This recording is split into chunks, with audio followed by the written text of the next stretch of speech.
Hello everyone and welcome to Arcane Focus for episode 77 for Magic at Mostead, our ongoing campaign. Guys, it's been over 2 years and we're reaching up towards that 80 mark.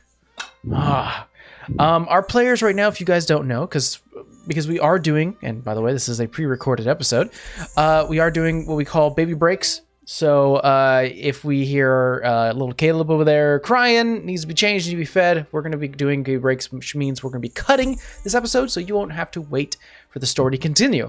As I was mentioning before, you guys are level 16 right now, so we are far into the story of Magic at Mostead, of our players hopping around the continent of Mostead. A lot of things have been done, a lot of revelations have been uncovered, and our party has been going through a lot. And we're actually just finishing downtime. Or we just finished it last session. So, are you guys... Oh, should I mention... I think this will probably still be going on... It will probably be a little more of a week in. But if you guys don't know, we have a promotion going on right now. And it's with... actually, maybe I should let our social media marketing person handle this. I was like, I want to see what he says that he doesn't know about. Our social media marketing... She's handling it. Go for it. I was like, you don't know who, huh?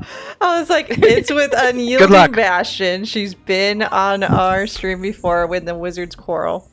So it's a dice set called Arcane Desire. Mike picked the name because we were floating It was around either that names. or Wizard's Quarrel, and I was like, no, come on, I'm not that. It was Arcane Desire. There was another one great. too, but I was half awake when I was talking to her. But anyway. I'm half awake most of the time. Arcane Desire, and it is good through all of February. So you have a chance to enter on our Instagram page all through February, and then we will draw a winner on March 1st. Yeah. They are a beautiful set of red dice. It looks perfect for the month of love. I was like, gimme. But I can't gimme. Can the host enter? What? I didn't hear you, Steve. Can the host enter? No, you guys are excluded. Rats. But maybe we'll buy some dice. Pretty pictures on IG I saw, so they're pretty dice. I think with like gold lettering too. Yeah. Yeah. That's what we ended up choosing. Really cool. All right, guys, you ready for a quick recap? She made them especially for us. Okay. Once again, out of game, our players have finished downtime. So, our recap begins with a bit of a flashback as our players successfully delivered Penelope to the Horizon Watchers, the secluded pack of frost werewolves who live high up in the Domain Mountains in the north. There, they met the young lycanthrope's uncle, Ka, the wild shaman of the group. The old lycanthrope thanked the party, offered his hand to help them in exchange for their good deed. He also mentioned that they were blessed by the moon goddess due to their constant travels. Our vision rushes southwards as the planet starts to spin forward in time. We are no longer in this backflash, this sort of remembrance of events long past, as our party wakes up, massively hungover due to the celebrations from last night. However, no better cure of a hangover than some divine and clerical magic from both Vera and the Dawnfather. After some breakfast, they made their way to the stage space where both Oscar and Feck Metaldeep were cited to debate one last time before voting occurred. The old halfling greeted the party happily, commenting on their new aura and their new aura of experience and change. He spoke to the party, informing them of him starting off with a speech, and near the end of it, he'd then hand off the reins to the three griffins so they can give their confidence to Middledeep. This part of the speech went off without a hitch. Perfectly fine. However, when it was time for Oscar to give his rebuttal, he showed up with 3 other adventurers resembling the party's already rough description. We later learned that Vandegar, Prolet, and their leader, Kajir of the Cross Shepherds, were not only open about Oscar's scheme to trick the voting populace, but kind of aloof about let's see here. About a lot of things, yes. But they were kind of aloof to lying to said populace. and letting you guys know that was the plan. They challenged the party to go after a beast nearby as the team returns, and the team who returns with the biggest beast first will be considered the winner and the true heroes of last year's founding day. Our party accepted and rushed to the south, where they met and killed a hulking warthog-looking fiend. And with his pack of admittedly loyal but dim-witted hounds. We return to the party as you guys have cut the head of the fiend's, cut the fiend's head off, as well as its arms and legs, as the contract from Heroes, the season's bounty called for them, for the limbs of this beast. And you guys are currently walking back to your carpet. And I'm not adverse to money, so. As you walk that way towards the carpet, Savannah, having just harrowingly a solo scout mission that almost went awry, but thankfully going back to your party, and with the help of Rolly and Vera, slaying the creature. I would like all of you to roll me perception checks. Got my dice bag out, but I didn't get the dice out. That is going to be 19. 19. Ooh, 28. 11. I would say it wasn't that high of a DC. As you all look around, you sort of look up towards the sky as you start to find a break in the canopy of trees. And you see that the sun has shifted in the sky a little bit, indicating that time has gone by. A few hours have passed. You have until tonight to return with your prize. And your biggest worry right now is whether or not you're going to arrive back in Cilia before the Cross Shepherds. The sound of rushing wind, as well as maybe the pitter-patter of wild animals, fills your space, but you get a sense that maybe about 4 to 5 hours have passed, and it may take you about an hour or two to get back. On the carpet, it'll take us an hour? Yeah. Yep. Come on, guys. Gotta go. On the carpet. Okay. Without a second thought, rushing off. At this point, you start to see the sun. It should still be daytime, and you can definitely see the sky lit with a light blue. But the sun itself is now gone. It's actually crossing a little bit of the mountainside, and you guys are currently on the mountainside that's currently blocking a lot of the sun. This currently starts to set. So it's kind of like a deep shadow, cool and freezing, as you just start to see a little bit of the sunlight still peeking over the peak of mountains.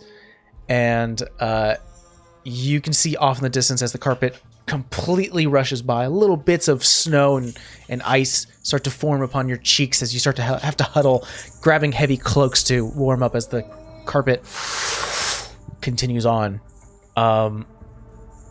You notice a lot of the lights in Cilia start to light up as it's needed for this particular deep shadow. I'll carry over your perception checks. You don't see, at least where the stage area is, you don't see the Cross Shepherds. Do we see that lady that helped us sign the bet or whatever? The older woman, the moderator, is currently speaking with some of the crowd. It seems that a lot of the crowd has returned back. More than likely, the word of you guys having a challenge with the other Cross Shepherd, or with the other adventuring group, has brought in a little more eyes, as they are currently awaiting anyone's return. I guess we should land by near her, because that's probably our best course. Yeah. Okay. Carpet. Already you can hear the gasps of crowds who've never seen a flying carpet. People oohs and ahs as they watch you, starting to make some space. Definitely a lot of people who are just ogling at this sight that probably never comes by. The older woman watches you drop, and as you step off the carpet, carpet returns to you, Discus. You still have 10 days worth of carpet time. She walks to you and goes, well, you certainly are the first to arrive. Congratulations. From my memory, you were tasked to slay the Nalafashini. You mean the Warhawk? Yes, the warthog creature. We did. Great. Upon the request, do you have any proof? I have Vera? the head. I put Oh, it dear. down. Does that work? Kind of looks at the paper as well, sort of a copy. Well, certainly, I can confirm. Sort of. I don't know what you want to do with that. You could probably mount it on the wall or something. Apparently, he's like a demon or devil or something. You're still holding it. She's like, okay. The tusks, the hair. Where do I grab? I mean, I could put it somewhere for you if you want. No, I mean, we can put it in a bag. Would you like that? yes, that would be grand. I'll try to mosey off to go find a bag. Okay, easy enough done. Vera, with your high passive perception, you can hear, in addition to sort of the gasping crowd, people looking around, you do hear like the immediate reaction of seeing a severed head of a creature like this from some of the people here. But you do hear the familiar voices of a giggling woman. Yeah, no. As well as sort of her companions, fairly close by. And I'll say, Savannah, with your in-tune sense of detecting invisible creatures, you start to walk by, going towards like one of the shops just to pull a bag somewhere. Your immediately mind detects as you sense a invisible creature nearby that walks away from your senses. Don't like. Don't like at all. I'm gonna go see if I can.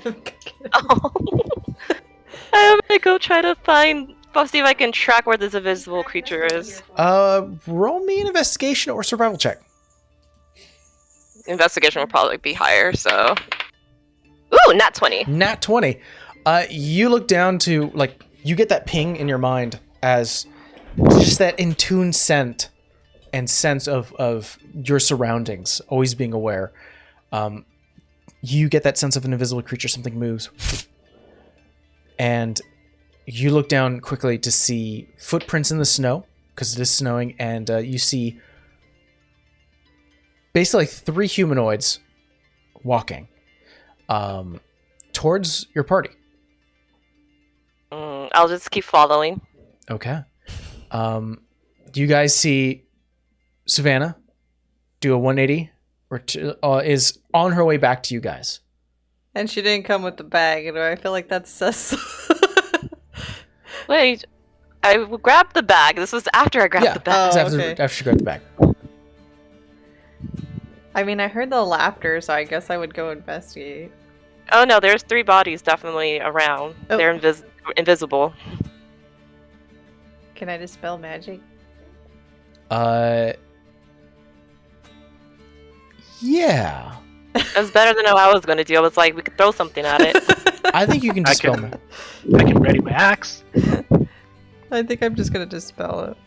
Okay. I think I ready my axe. Okay. What is your readied action? Or do you want to just ready? You just want to have it in hand? I just want to have it in hand. Okay. You know what? She's saying she's gonna dispel magic, but I'm still looking for something like ink or snow to throw at it, just to throw at its form. So, you know what? That's what I'll do. I'll just get some snow to get ready to throw at it. Okay. So I'm going to say if you know where to throw it, you're going to be throwing it, Savannah. And with a natural 20, you have a immediate, almost not a exact, but a fairly certain direction of where this invisible pact is. Vera, with that information given to you by Savannah, you know where to direct your dispel magic. Immediately works because it is a low-level spell. This is what happens, is as you look forward, Vera, at where Savannah's looking, you grip forward at whatever arcane magic that is holding these creatures invisible, render it away. The veil of invisibility starts to decline down their bodies, and in that same moment, as you see the horned woman with golden eyes, Prolette, Vandergar, this sort of red-headed maroon half-elf, and this black-furred Leonin, Kajir, just a massive ball of snow hits Prolette in the face as she is... as Savannah's already done with her arc of throw. I would have stopped you, but it's just kind of funny now. I mean, it's not nice to, sneak up on people like that, is it? This is fair. You see already Vandegar's like, she got you good. She got you good. Oh, man. I think with their immediate return, you do see Oscar is almost in awe and like a bit of anger. You can see like almost like that twinge of a vein as he walks up to them quickly, and he's like, "Well, they returned with their monster. What's yours?" Kajir, wiping a little bit of the residual snow thrown by Savannah, wipes it off and goes, "We were unable to find any. Apologies." He goes, that's not. And they start to whisper a little bit. Bit of arguing. Can I try to listen? Yeah, roll perception. Like, I have an idea of what might have just happened here, but I'm gonna wait till Oscar kind of walks away. 21. 21. You don't hear the entire conversation, but you can hear like, "I paid you well enough," and you can only Kajir. She's kind of hard to read. Yeah. being sort of like straight and narrow and kind of like I talk when needed. I think what you grasp from her is essentially like, you paid us to lie. Not to go hunt monsters. You can assume, you don't know. Mm. But there is about maybe a minute, a full 60 seconds of them arguing until Oscar huffs, turns around, and just sort of stamps off. I'm gonna walk up to them and just straight out say it. I'm like, "So you guys never left, did you?" No, we didn't. I would be mad if it wasn't so brilliant. Oh, by the way, we would like those arms, please. Why? Because that is our contract. The arms? Yes. They want to go turn it in for the money to lovely dad. In my head right now, Vera, did you tell your dad what was going on? Not that we went, but I was like, who the hell are these guys? So to speak. You know what? It doesn't matter. Yeah, sure. We'll give you those arms. Thank you. Unfortunately, we could not break our contract, but we did not expect you to be here. So, we did the best thing, which is to concede in a more creative way. You could have just conceded and just not dealt with any of this.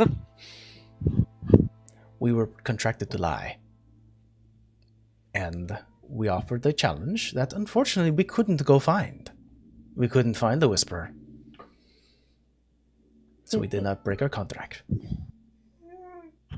Yeah. Takes the arms and can I ask them to see the two scrolls now that we had pointed out last time that Vera knows like the difficulty mark for Season's Bounty? You may see the scrolls, but they are ours. I'm not gonna take them if that's what you're worried about. No, not worried about it. If you were to run, we would be able to find. Hand you the scrolls. What is the difficulty on the one they're looking at? So there were two. Yeah. There were the Roper, which is still considered difficult. both of them, all three of them, were considered difficult in terms of like level of risk for the mercenary, but also the return, was fairly great. In terms of level, if we were going to consider like 6 and higher out of 10 being very difficult, the Roper is a 6, and the Whisperer was a 7. Oh, glad we didn't go after that one. Anyway. Well, yours was an 8. Oh. So I guess we picked the hardest one. You're welcome. Well, you did pick the hardest one, but that was your choosing. Well, I didn't think he was going to be smart. To be fair, his 8 dumb pets were stupid, but still creepy. Fiends are generally a little more crafty. Not his minions. Ran right off a cliff. Followers of devils can vary, but the devil themselves are generally very intelligent. Yeah, I learned that the hard way. Anyways. Well, there was nice doing business, and they take the arms.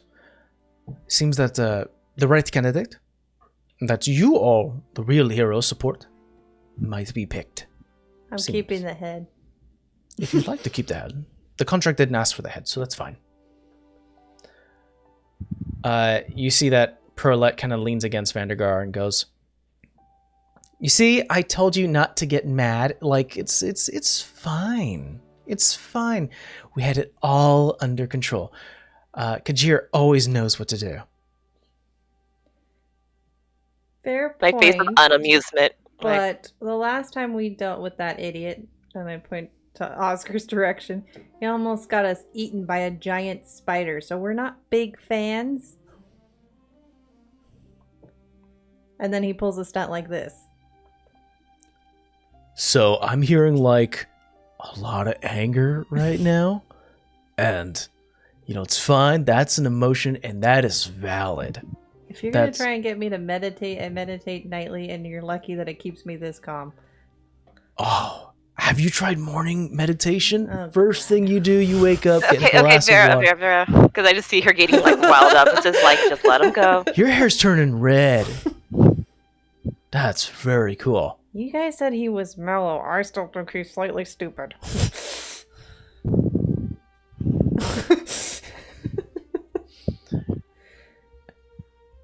There.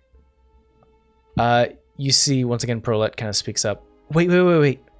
They were talking about, like, another job, right? What?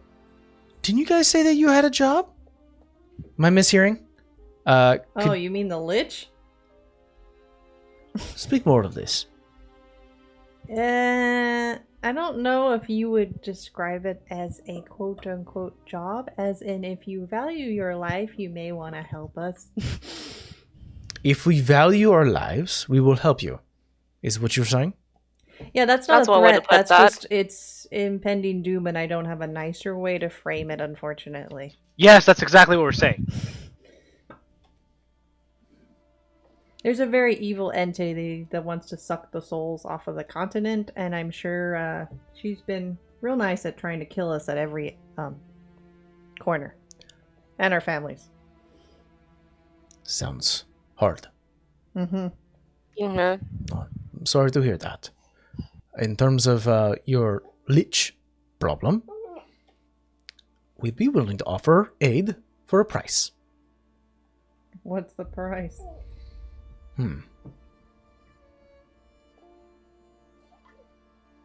I mean, I'll say roll an insight check for anyone who wants to. I will. Here, you hold this. Go ahead. I'll do We're all it just as well, gonna do so it. Yeah. we're all just gonna do it. My insight is not very insightful. That's a 14. I think I can use the ring on insight, right? It's for lying. Oh. The opposite of insight. Broly is not very insightful. He is thinking about that owlbear stick he had. 22. 22. Vera, you're getting a feeling that maybe you shouldn't have said it was so deadly, because now they're putting the price.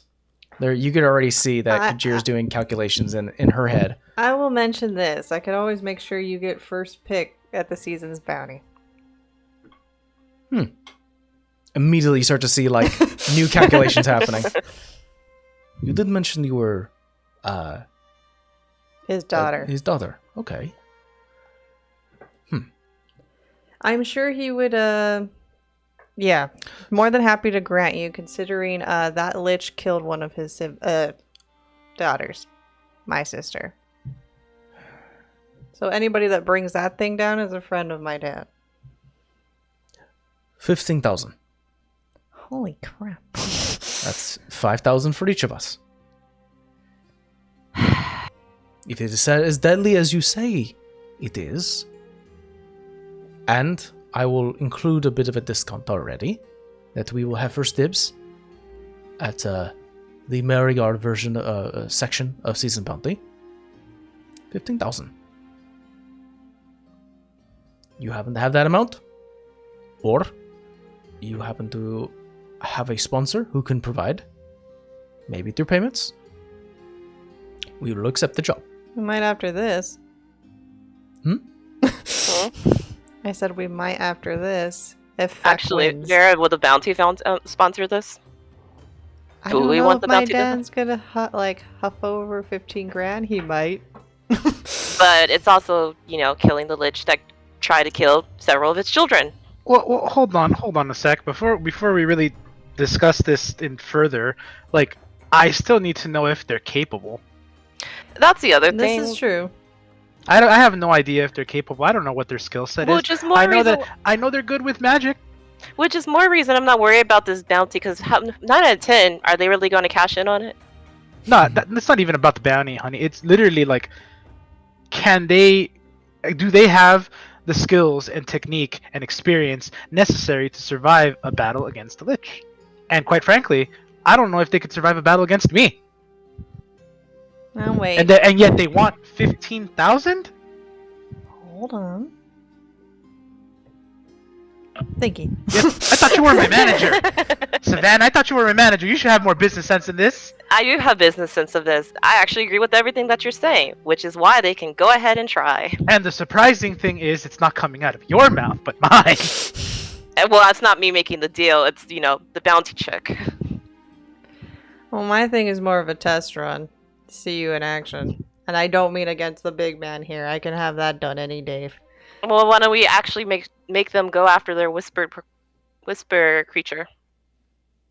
I'd rather have the extra party with us when she shows. Which we still don't know when that is going to happen. Well, we do know that time is ticking, so if we want to actually have a party there, we should probably have one fully vetted and tested before, and the sooner, the better. Look at Rolly, so smart today. Take that -1. You see Vandegar sort of step up, roll his neck, and you hear a bit of cracking of the bones as he sort of shakes it off a little bit. Hey, man, if you want, to test us, I'm fine with that. But we're we know what we're doing, man. We're clever and smart, and we've got it. My friend here has died twice, and I've had to bring him back thanks to her. We haven't died at all. Yet. And you also haven't gone against her. No, but we've fought, and he sort of motions towards the scroll that you're holding, that sort of the fiend devil. We fought devils. We fought abominations. We fought... She gets, smacked by Perlette. She's like, stop. Okay. You ever fought a fire giant? A clan of them? No, that sounds cool. Oh, I want to be in your shoes right now. I don't think your feet are big enough to fill these shoes. Kind of looks down. I mean, we're a little bit. Have you ever fought a clan of vampires that are just after your blood? No, but we did fight underwater with a bunch of messed up titans or tritons. Yeah, Titans and Tritons are Tritons. big difference, buddy. Big difference. He kind of leans over to his wife, Prolette. He's like, if it wasn't for her, we wouldn't even be breathing. I still stand by my statements. I think they need to be fully vetted before we even start talking about compensation. Yeah, she poofs into your head and will kill you there. And you don't know when it's coming. Kajir kind of like steps in, being sort of the more level-headed one of them all. I think it's fair that we fight. Not each other, but at least see you in action. Or if you want to fight with us when she likes to pop up out of nowhere. Question for you, Vera. What exactly do we want them to do? Just to be present when this happens? That, or we could need their help with the lovely sister. I would say for 15,000 gold, they travel with us. They fight with us. They take commands from us. If they do good, we might give them more. Don't trust them. No. That's all I'm saying. I appreciate your concern. This is a good business sense that you're practicing. However, we are in no position to travel without any others. Nor do we want to. We are not here to be babysitted. We have our own contracts to fill, our own things to complete, and our own money to make. Now, to your concern, we do agree, or at least I feel, that we are worth the money. So how about this? You call upon us. We need it. We will be there for you and fight whatever great evil this really is. Upon completion, if you feel that we have handled ourselves and we are alive at the end, do you think then we would be worth 15,000? If you kill a lich for good, sure. Are you expecting us to do killing the lich on your behalf? No, not on our behalf. No. With us. No. If we are here with you and fighting alongside, and we live through it, are we then worth 15? 10. Roll me a persuasion She does check. do the I love you, Savannah. You're the best. Roll me a persuasion check. There's the business mind. 19. 19? Oh, what? I'm 10 gonna roll. and you get your pick of the contract. I mean, hey. Okay. There's no world standing. I am gonna roll in. I'm gonna roll in Foundry. Before that, I'd like to sweeten the deal a little further. Okay, this might lower. We'll see what happens. This will change the DC. I will throw in a additional 2,000 gold out of my pocket. Why? Because I'm not even going to pay the 10. I'm going to make the freaking Thieves Guild do it. Shh. For this to help, Temple, shut up. I will throw in an additional 2,000 gold coins if each of them are alive at the end. If all of them are alive at the end and the Lich is dead, then they will be worth it. And I will throw in more. So 12,000. All right. I wasn't gonna give him a +5. I'll give him a +4 then. Mm-hmm. So this is what it's gonna do. You rolled a 19. I'm gonna roll d20 +4. If they hit 19 or above, the persuasion check fails. So here we go. I'm just gonna roll a d20. A 3. You say 10. Good job, kid. Quickly. Rolly, you sort of added in that caveat of them. And I just stared daggers at him like, what the hell, Rolly? Kajir looks to you. Rolly sort of gives you an up and down. 12,000. Seems fair. Fine. Looks like we're gonna have a couple of conversations, Sad. Now, unfortunately, Yeah, we are looking at Rolly like, unfortunately for our party, we don't have an easy means of travel. However, it kind of looks over to Perlette and goes, okay. 1 second. And you see her walk off a little bit, turn her back towards you guys. And you start to hear snapping of wood. You know, after a moment or two of her, you actually see her body almost struggle a little bit. Her back tenses, and you see a piece of her her curved horn that is, just sort of branch and wood has been snapped off.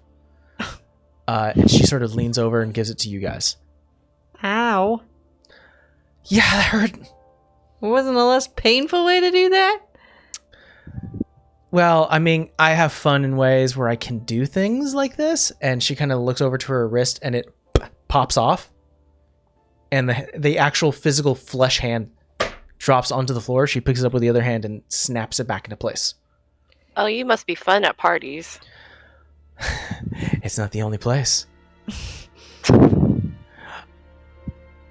Well, let us know when we're needed, and just make sure that you have that on hand. Okay? Okay. Okay. I'm not holding it. Here you go, Sav. What am I supposed to do with this? I don't know. You have a bag. You put it in the bag. You grab a hold of it, Savannah, and you notice that inside the wood, this wooden horn, there used to be a vein. There's a little bit of blood trickling out. Huh. Okay, it's not the weirdest thing I've collected. In the bag. All right. Well, their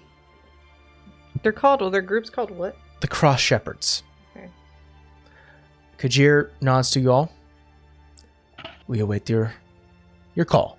Until then, we have other business to attend to. Good luck. What do we call you? I mean, they generally call us the Three Griffins. Good luck, Three Griffins. Same to you. Don't die trying to go get that whispered one. That one shouldn't be a problem. They bid their adieu, turn around, and continue to walk. And you guys find yourself without any sort of immediate pressing issues.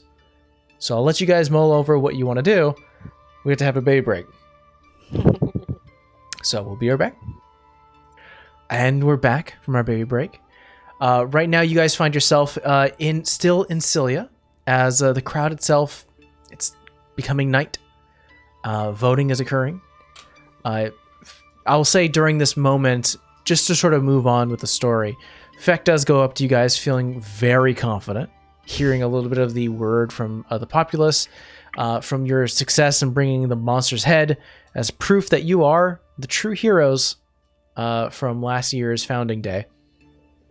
He feels confident, and you guys are pretty much left to your own devices.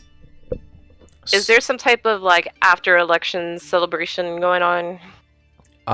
Just like any other time, there's enough drinking to be had at the Cliff-Covered Inn.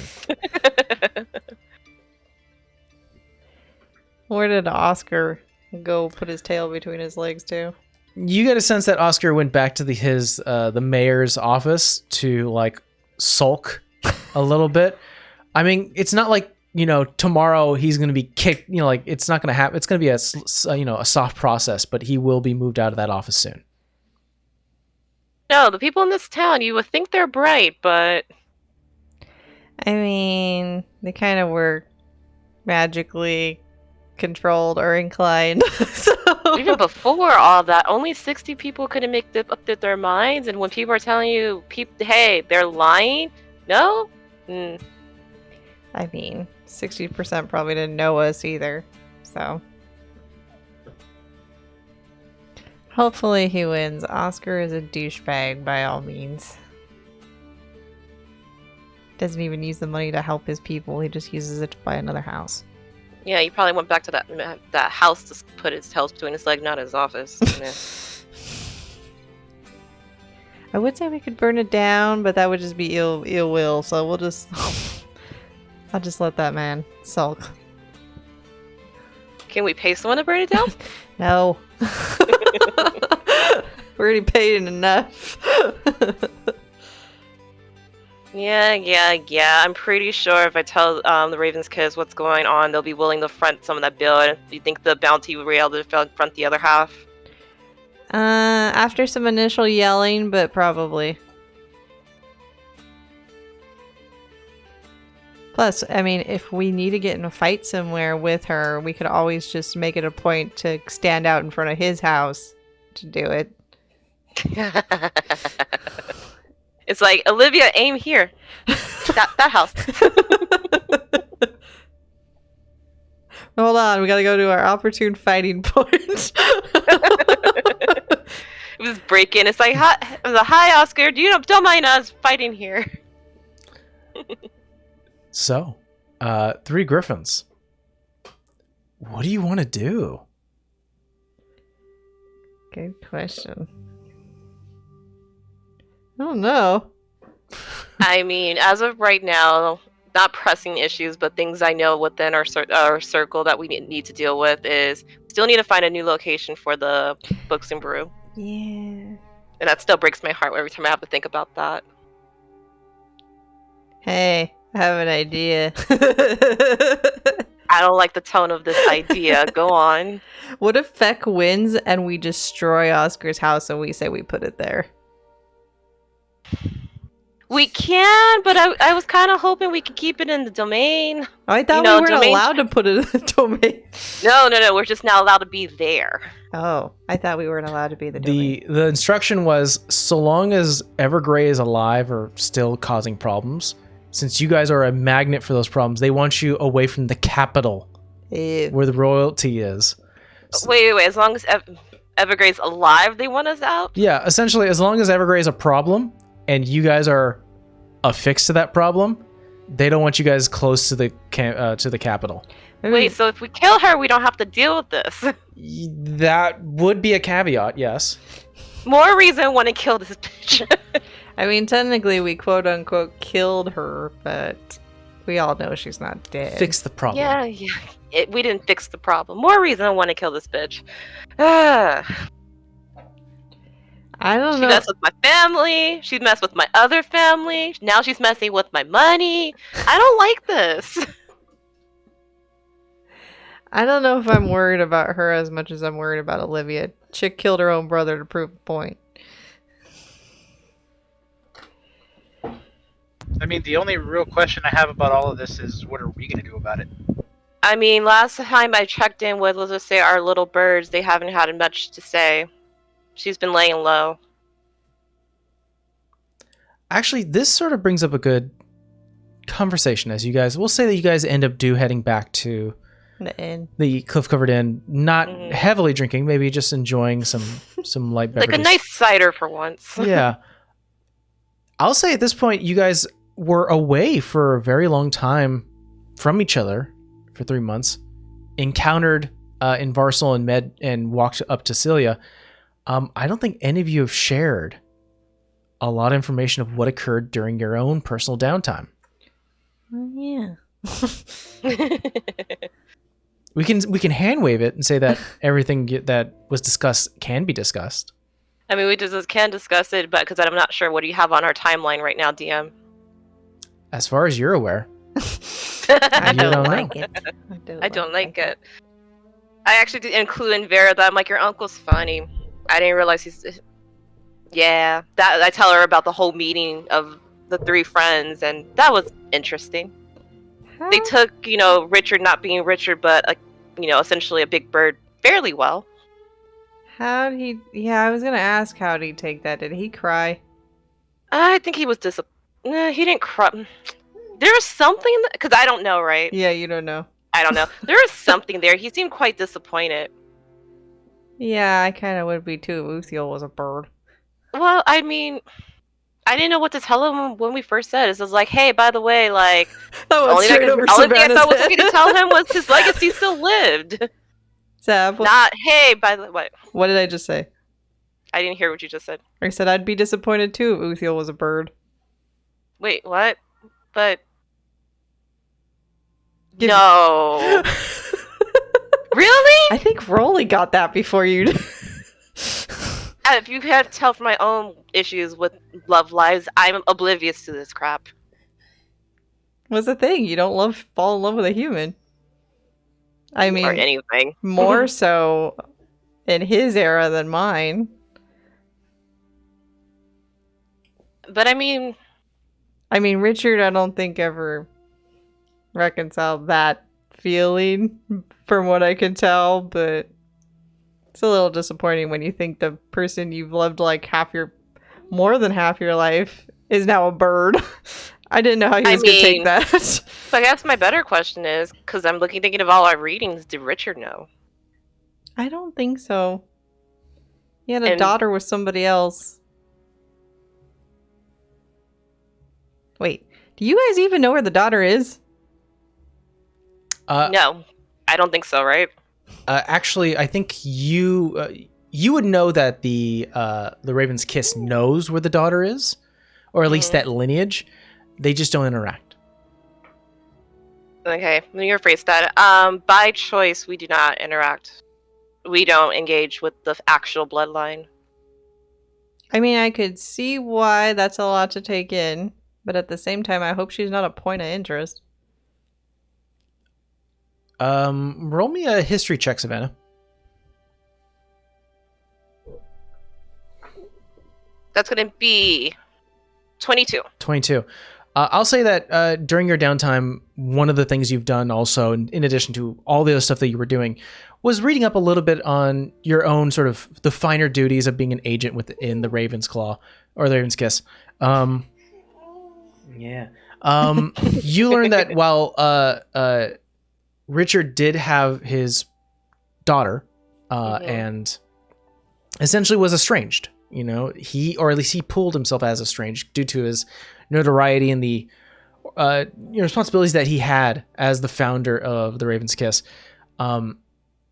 For Vera's concern of like, would she be a point of interest? That's the reason why he never interacted with her, to remove her as an option to be a point of interest. So that way she wouldn't have to deal with, any backlash that would occur from the Raven's Kiss. As far as she's aware, she doesn't know that he's her father. And that's what you read up. But didn't he love her like a whole lot? That sucks.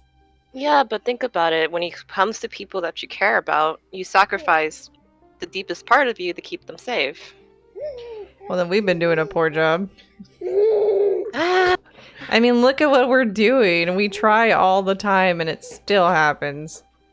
I mean, why do you think I intentionally have not talked to my clan? At least they know why this now. True. I still love them, but I can't put them in risk for this. But anybody that's remotely in our head is at risk. That's what she does. I mean, she found your sister and my sister, who you hadn't seen in forever. That's why I don't feel like anybody's off the table as long as she has access to anybody's mind. At this point, she's already hit everybody who's on my table. No one's off the table. I guess I could ask Igno how he's doing with the... I mean, I don't even know how much time it's been about finding... I mean, that's true. We need to check in and then... I guess get a god on our side? We now have your god and the blessing of the moon god. Yeah, I've been meaning to do something about that, but I don't think I could do it today. I need to ask him what that means. Oh, I thought he hit himself. No. Oh, by the way, you were replaced by the guild's healer. We don't need your services anymore. Huh. Oh no, she's a real piece of work.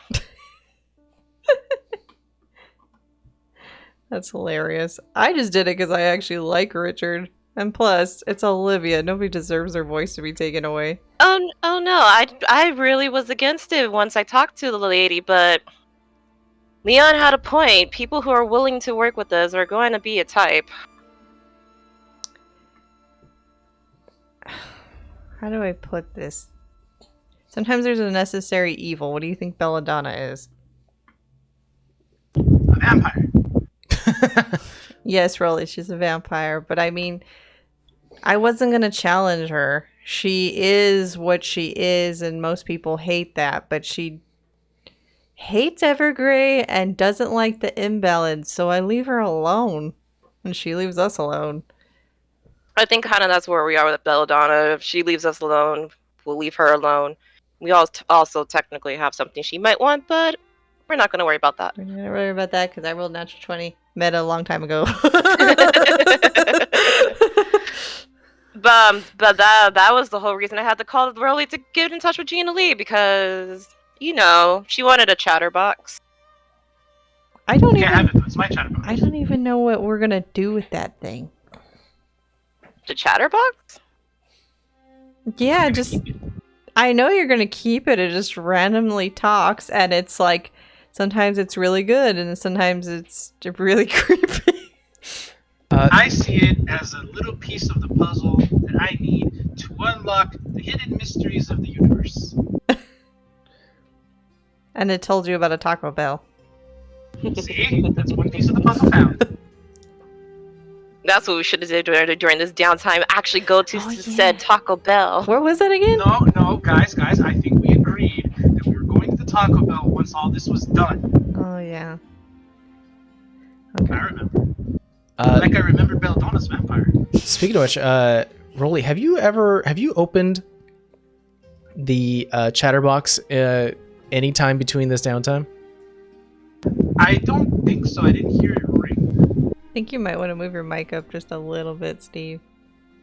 There you go. Better. Sorry, no, I said I didn't hear it ring, but then again, we've been fairly busy doing stuff. Okay. I hate to say it, Steve, you're gonna have to turn off the fan.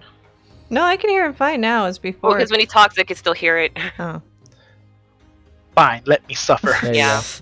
go. Okay, no worries. I'll just make sure. To be fair, I don't think he's talked to it because every time it's talked to him, it's been like when he's almost about to die or being attacked by something, and it's like, ring.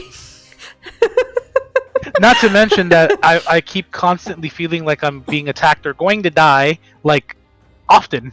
So it's like less of a motivation for me to try to mess around with it because I don't know, there might be like an axe at the back of my head. I don't know. And not mine.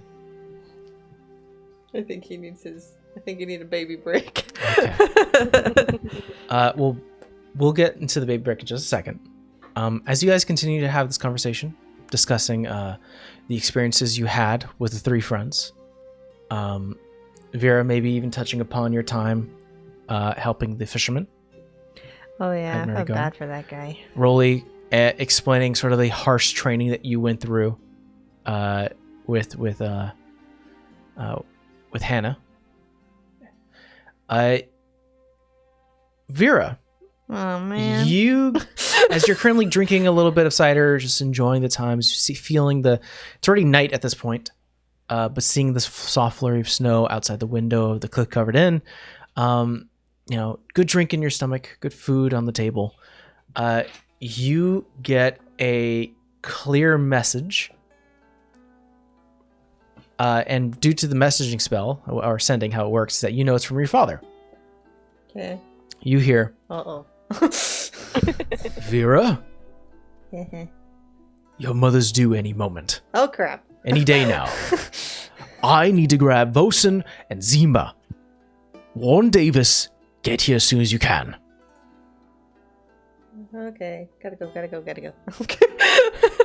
Wait, where are we sitting? In her head, Where are that's we all sitting? she says is like, gotta go. I'm just looking at her like, wait, what's wrong now? Apparently my mom's due. She's gonna have the baby. I can't Oh, miss God! that. Oh. And we're going to have a baby break. Hey! And we're back. So you guys just have gotten word from Cyrus, Vera's father, that Dahlia, her mother, is currently due soon, in either the next day or two from now. How far are we? If we look at the map, you guys are in Cilia. You guys need to get to Marigar, which is actually, unfortunately, hidden by the Sildon Kingdom, so it's like right about here. How long would it take us on the carpet? To go over the mountain, that's cutting a lot of time, which is funny, ironically. It'll probably take you about a day and a half. Do we need to round people up though? Yeah, one moment. Wait, where'd you leave Davis? I mean, he's probably in the portal thing still, if he's still there. Could sending go through the portal thing or no? That is a good question. DM God, does it work? Just down there. Does sending work through there? So in Through terms of the keep thinking I'm trying to think of The Raven's Kiss? Yeah. Yeah. yes. So they are currently located in the Nexus, Thank you. which- That's the word I was looking for. which is underneath the desert. It is not, it's an alternative plane. It's not a demi-plane. So it'll work. So yeah, it'll work. Okay. So yes, it should work. What time is it? It's late at night. It's like 9:30 p.m. Oh, this is gonna be great. All right. 1 minute. Oh dear uncle, I need to warn you. Your brother says you have to be there for the birth of your new niece. Quickly. You get a immediate response. An almost raspy voiced Davis, who sounds like he was talking all day. Bit tired in the tone as well, as he kind of responds back. All right. Yeah, I'll get there as soon as I can. Why do I have a feeling he's leaving out? 1 moment. Does he know how to use your Nexus thing? I mean, I'm pretty sure we have someone there taking care of him. I don't think any of them drop off near Maryguard, do they? They don't. Closest one. Oh, go ahead. No, you actually got it. You're going for it. The closest one would be Maryguard's where we are. Varsal. Thank you. Yeah. Do I need to tell him that, or you think he can figure it out? Just tell him to have the Richards drop him to lead him to Varsal, and he can figure it out the rest of the way. Savannah says, have the Richards lead you to Varsal. Take that way out. Unless you have magic to drop yourself over there. You get a response. Will do. I took this way anyways to get here. Alright. Well, he said he'll go. It's just us. I think a day will be okay. If I'm a little late. I'm not too late. I mean, you're not the one who you're not like the midwife for the situation, are you? I mean, I've been there when she had Sulia. Doesn't really count. I told you, she sounds like she's in a drawer or something. Sorry, this cat. Hold on. We have to take a cat break? Hold on. Mike heard it too. That's why I was like, I think I I locked guess the we cat were in the taking a closet, cat break. but I thought it was okay. Hold on. Well, we can actually say, in terms of story-wise, you guys are getting on the carpet and going. Yes. Okay. We found the issue, everyone. Where was she? She was in the closet. There, she got out. Kiki. You guys all step onto the carpet, head upwards. You start to see the carpet is angling heavily as you start to go up and up and up and up, going across tree canopies and the actual rock face of the mountain, till finally, after maybe an hour and a half flight, you find yourself over the mountain. And you've seen this type of view before, but you just see the far expanse of the Xildon kingdom outside. Over this mountain ridge, as the sun itself is gone, only lit by moonlight and stars, as you see soft white clouds, only a few, maybe 50 or so feet higher than you are, float effortlessly in the wind as you guys make your way forward towards the thick canopy section of the forest where you know Marygar is. It's definitely a few hours away, about a day travel. Can I have sent a message before we took off as a 4th level to Uthiel to tell him that his niece is being born? Because I kind of have to include that man. And if he wants, he can go to my house. Uthiel almost seems like he's coughing up something, like he was in the middle of a drink or something, and he goes, "Yeah, but to be careful. I'll let my commander know, and I'll head right away." I think he's closer than us, so okay. I'm surprised you didn't scare that man out of his sleep. He goes to bed early, but also wakes up like at the crack of dawn. Like, you think I wake up early? Nope. Uthiel is like the 5 a.m. man. Yeah, he's like 4 a.m. if he wants to get up and quote unquote do things. Like, I get up early, but that man's a whole different level. You guys head in, rest a little bit. So you do have a long rest. Okay. While you were on the carpet itself. And you're only woken up a little earlier from your rest, but you do get the benefit of it. As the clouds above you start to darken, as the sun starts to rise, starts to get clouded by the massive collection of rain clouds, as you start to feel trickles of cool water upon your face. As it starts to softly rain. As the day goes on, the rain continues, now getting a little harder. Savannah, since it's your carpet, I would like you to roll me a d6. Oh, no. I was wondering if that was coming when he said it'd rain harder.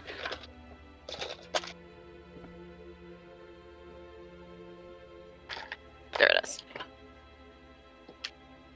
3. 3. The rain continues. As you start to get closer and closer to Marigard, the day has like a full 24 hours of travel, and you guys are soaked to the bone. Seeping through armor, soaking in cloths and furs. Yeah, so you have to constantly shake off, and it's still there. No, we're just shaking our head going, ew. Wet fur does not feel nice. Wet armor doesn't feel nice. Rolly, you are trying to keep yourself warm, and something small rushes past your face. Just a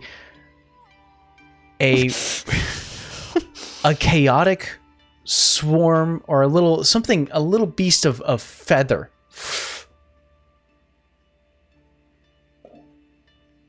Dinner. Why do you gotta eat everything you see? You know why. A second one.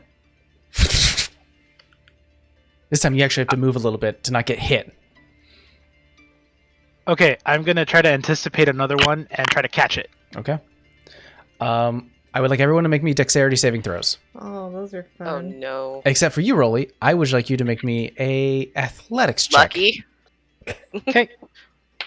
I don't think I have anything to that. Say. Alright, that's gonna be an 18. 2. 2. It's okay, my first roll with that I had to do a lucky was 1. We're not doing that. So. And what was your athletics check?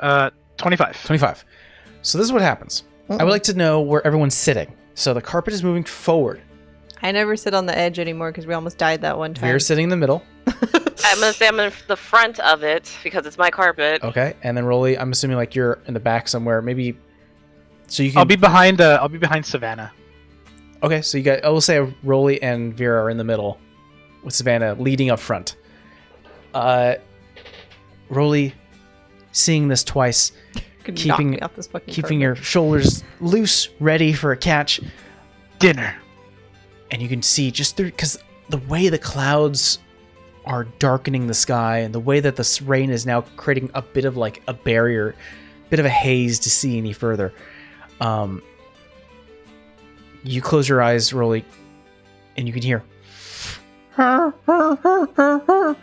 as a large V formation of flock of geese start to head right. Like if you guys were like two cars just about to clash. Rolly, dive. Yeah. Savannah, you quickly command the carpet to dive, and you yourself duck quickly to dodge whatever this impact may occur. Rolly, you both hands, and you by necks grab salivating, the geese, and you just hear, and they're just biting your arm at the moment. They cause 2 points of damage just by biting you at the moment. Salivating. Vera, you go, what? After hearing dive, and 3 geese Oh, great. run into you, knocks you on your ass. You are still safe on the carpet, but you have 2 of them currently rustling away as you pull them away. They deal you 5 points of damage as they just 3 bodies collide with you. Dinner. Rolly is I mean, if 2. you can get them off of her. I word of radiance, these stupid ass geese. I proceed to break its neck. The 2 in your hand? Easy enough. Dinner. Before I just try to help Vera get one of her 2 off of her, I probably just throw it off the carpet. Yeah, just throws off. Rolly has 2. Look, guys, I got his dinner. Can we not go through a flock? I mean, I didn't see it because of the rain, and by the time I saw it, I'm sorry. It's okay. It's okay. Consider this to be Melora's blessing. Yay. Yay. Dinner. Somehow, I don't know how you're gonna cook geese on a carpet. I mean, And we can with cook- a we- fire, duh. I'm pretty sure we'll cook it once we get to the Land. season's bounty. Yeah. With fire, duh. I thought you were gonna cook it on the carpet. See Rolly already just ripping feathers off. I don't know how you're gonna cook it. I mean, with fire. I meant on the carpet. Like you were like, I'm gonna cook it on this carpet. Give that man enough time. He will have like a little stone He'll- circle yeah, on the we carpet. give Rolly enough time and effort, just he'll figure it out. I'll say that. Take that -1. I'll say that you do take at least during this time period, Rolly, is you guys are only about an hour away from Plucking the Marigar. feathers. You're prepping them, Like, ripping off the skin, letting the blood drain, plucking the feathers. the poor people under us. What the Some hell? random bypassers, just blood and feathers. Good thing it's raining. I hope no rumors abound after this. It's just funny. Carpet with Who blood knows? and feathers raining. It's like it's a new creature. Suddenly there's a bounty for a random flying monster that eats birds. You guys land, enter quickly within the thick canopied covered space of Marigar, and you notice it is I don't think you've ever been here when it's raining. Vera has. Yeah, I was gonna say I probably have. But everyone else, I don't think the audience is sort of given this image, but there are arcane lights, as we mentioned before, within Marigar that give a soft illumination due to the heavy canopy that almost creates this soft, grassy dome around the city. Rain is currently hitting the top of this dome, and because of it, it is collecting and softly dripping down into numerous streams. It is not the constant droplets of rain. It is just like, have you ever seen those really nice fountains where it's just one Streams. continuous strip of water and there's no breakage? There is just a line. You look out and you see illuminated lines of water everywhere Cool. as it is just, and it's not like rain sounds. It's just the soft, gentle sound of water collecting. And you guys are immersed in this beauty as that second passes. Rush. You guys begin to run. Running, collecting the carpet, running to the season's bounty. And there, in front of the season's bounty's door, sitting outside, is Zulia, Zima, and Vosen. Currently outside. Why are you guys outside? Vosen looks to you. V, I didn't think you were going to make it. I made it. You have a flying carpet. All 3 siblings rush to you, Vera, and hug you.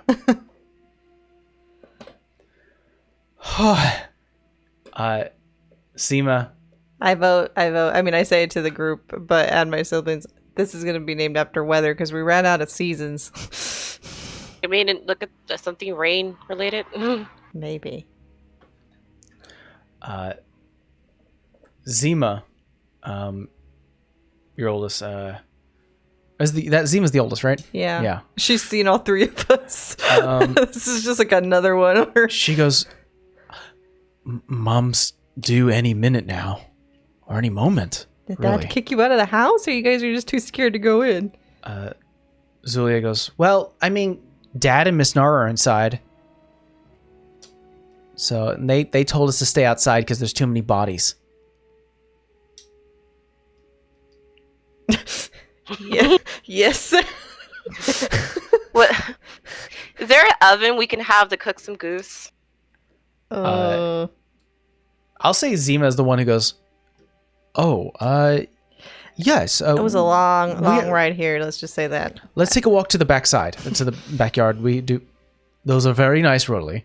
I figured if we all have to keep busy, I don't even know what time of day. Meal? That'll work. There is sort of a covered cook station we can use outside. You guys are heading towards the back. Also, I told Uthiel to come, so Mostead kind of goes. He found a break. What do you mean he found a break? He's usually busy with the kingdom stuff. I asked him to come. He'll come. Okay, cool. Hey, great. Hey, have you met Davis yet? Who do you think brought him here? Get the fuck out. Really? Yes, the Feywild's a trip, by the way. Immediately you hear Zulia go, oh, I wanted to go. Don't eat anything solid before you go if Dad takes you. Whatever. Oh no, you'll barf. These two can vouch. They were there. As you guys... Yeah, the whimsy kind of fades after you almost lose your lunch several times. Okay. No solid food. I could do that. You guys curve around the side of the building, heading towards the back of the Season's Bounty, and you can already hear the muffled cries and moans of Dahlia. I'm like listening to the door. Well, you're walking around the building. Oh, okay. I'm trying to listen. Vosen looks to you, Rolly, and Savannah, and goes, hey, how you guys been? Hungry. He's always hungry, to be fair. Hey, man, those are good. That's a good catch. It hit him on Caught the face himself. in the carpet. He caught him himself. With his face. In the air. Hey, this is great. This is going to be perfect. We could put our attention to this right now. And as he's sort of rambling, you see Zulia go, nah, Vosen's nervous. Well, he's going to have another sister. Wait, how do you know that? As I know. How? I just know. No, we're going to have a brother. No, you're not. No, fuck you. We're going to have another brother. You want to put some money on that? Yeah, I'll put some money on that. I just kind of put 5 gold on the table. All right, I believe her. 5 gold. It's going to be a boy. We're due. I put 50 gold. It's a girl. We're due. Dude, you've been like, I think you've been saying we're due since me and Zulia came on. He looks at you, Rolling, and goes, I'll put 20. I'm not going to put 50. All right, I'll match you for 20. All right, 20. I'll call that 20. All right, 20. Throw in the rest. I'll see your 20 and I'll raise you another 20. 40. No, I'm No, come, Rolly, stop being your... I can't talk. Stop being ridiculous. I'm already putting 40 in because I have to cover for you two because if no one... Or no, 20 means 10, 10. Oh, yeah, there you go. Do you need money? No, I have money. It's fine. We're actually doing really So well. are you not confident in your choice? I'm certainly confident. I just have... I'm responsible in the domain now. All right? Me and Yeah, he has been good. me and Zima, we're running things. I hear a lack of confidence is what I hear. Putting the 20, Rolly. Fuck you. You better be running things in the domain. Domain doesn't take kindly to being screwed over. Hey, Well, he doesn't screw over people. He was just spending his money on things he shouldn't be spending it on. you see the older sister, Zulia, kind of... Zima. Oh, Zima, Two sorry. Zs. Zima. Zima, the older sister, God, you've seen 4 of us. walks over to sort of like meanders a little bit as you guys are walking around, sort of now making your way to the cooking pit. To you, Savannah, and sort of nods you to sort of talks privately. Oh, what did I do now? I'll go. She kind of looks down at the ground, looks at you, and sort of there's a bit of a nervous energy coming from her. Savannah, have you talked to Sheba as of late? I think the last time I've spoken with her was when oh my god, what is the name of that city? It has been some time though. I kind of purposely am not reaching out. Oh, please don't tell me you have news. No. That's totally fine. Well, I mean, if you happen to see her, tell her I said hi. You know what? Maybe if she wants to visit, never mind. Just say I said hi. It's fine. Can I like pick up any of this? Because I will be doing sign language behind her to say. I'm like, I will tell her you said hi. She needs a good friend. Great. Yeah. No. Friend. It's. I'm like holding up the little heart symbol above her head, like in the background, and I'm just... That's all I wanted. Thank you. Mila turned around, walks away. All right. I actually go to Vera and I'm like, was that what you meant? Mm-hmm. I think she has a crush. About damn time. I mean, does she really want a wild tabaxi woman though? I don't know Zima's type. She doesn't have a type. We make the joke before, obviously, everything went around, and that she was going to be alone forever as a lonely spinstress lady, because none of us have ever seen her go out on a date.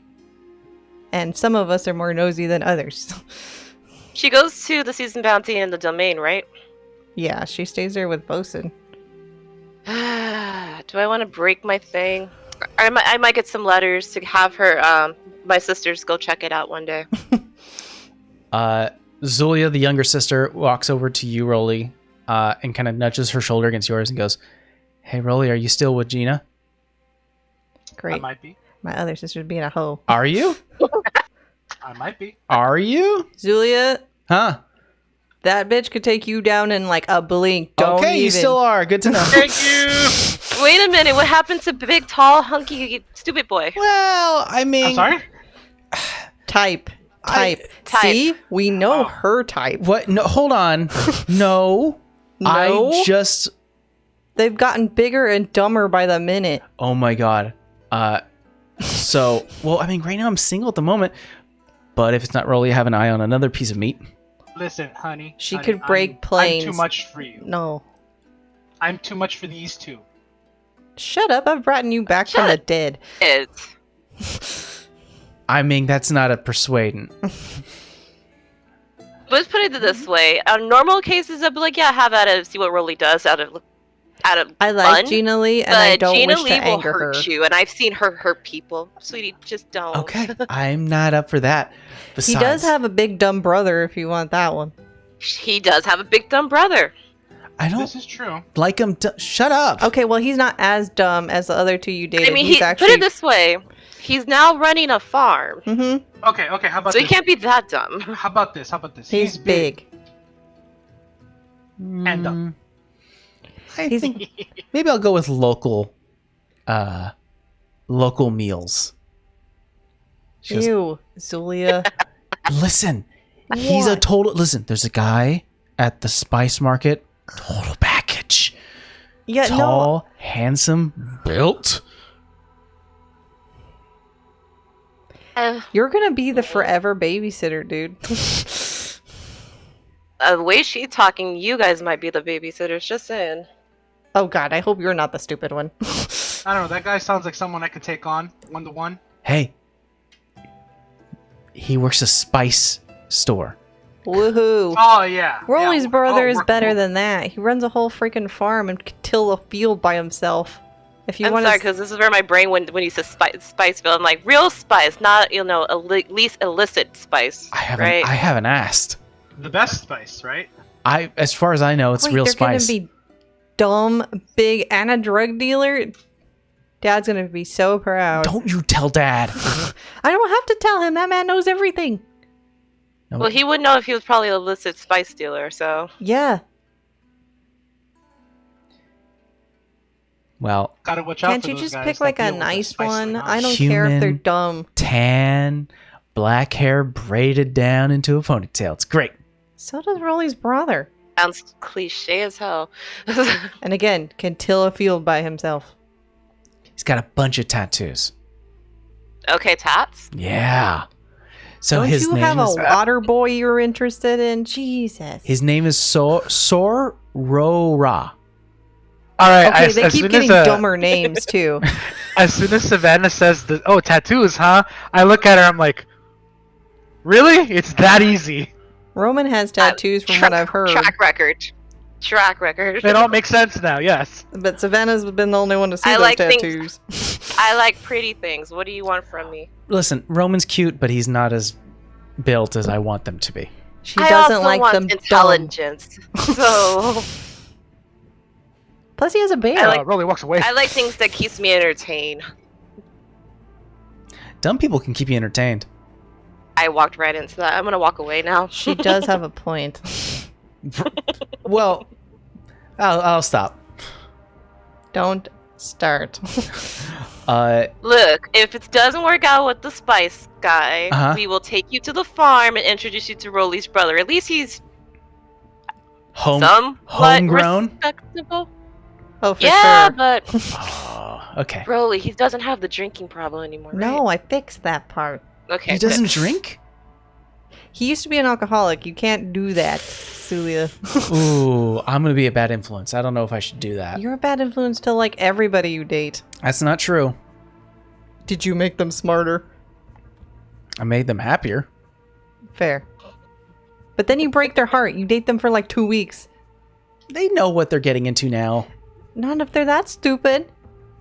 Yeah. I don't think Arad is. I don't think that would bother Arad much, knowing him. I don't know. And He liked that big chick for a while.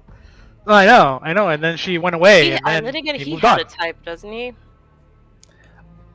You hear an echoed voice coming from the front door. Kids! Let's go. You rush back. I'm talking about your idiot boyfriends. Besides, you close the lid on the cooking pit, Rolly. You know it's going to take a little bit for for poultry to cook right. You guys rush towards the front. You see Cyrus, your father, who currently is less adorned, a little more matted in terms of his long hair. Bright golden eyes, currently a bit tired and looking at you all, but just a widened grin of both nervousness and excitement as he sees you all, sees you, Vera, brings all of his siblings into a hug, or all of his children into a hug, all the siblings, grabs you in and goes, "Come, see." Brings you inside. Wait. Let Vosen go first. No, wait, Dad, is it? He goes, "Is it?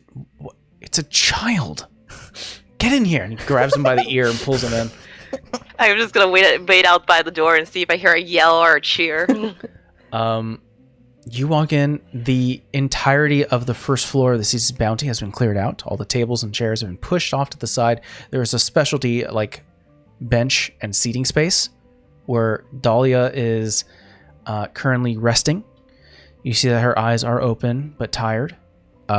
She is currently holding a wrapped white bundle, where you hear a little bit of muffled crying as the soft, sounds of a newborn baby can be heard. You all surround, and she looks to all of her family, smiles. And she looks to each and one of Zima, Zulia, Vosen, and Vera, and says, "My darling Seasons."